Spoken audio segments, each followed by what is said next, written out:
In this video, we're going to look at installing the software needed if you're on Windows to connect to the CS server with a terminal.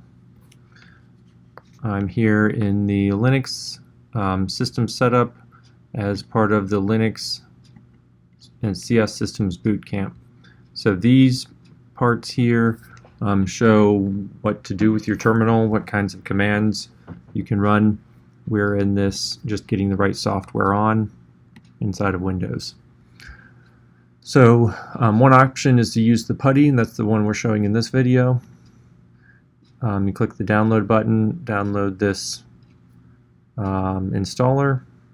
I have it already downloaded over here. We're going to run it, just take all the defaults.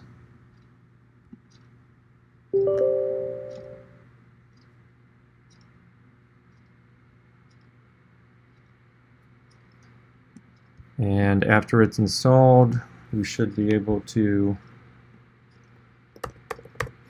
type in Putty, and if you don't see it, then you can go over here and let's see, look through all your apps. If it's not showing it, then it should show over here as well, just like any other program that you install on Windows. There's Putty 64-bit, and there's Putty. Alright, so the only thing you need to put in, there's lots of settings here. You can look at some of those, but the only thing we need to do right now is put what server we're connecting to. And you have to have an account on the server. If you're in a CS class, then you should be given an account during the first week. I'm going to show you using this account. Type your password. And even though I'm typing my password, it doesn't show any update on the screen. It's fine.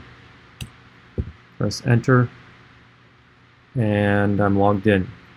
So now this is a terminal, also called a shell, or a command window where we can type commands. And you're ready for the other parts of the Linux and CS Systems Bootcamp.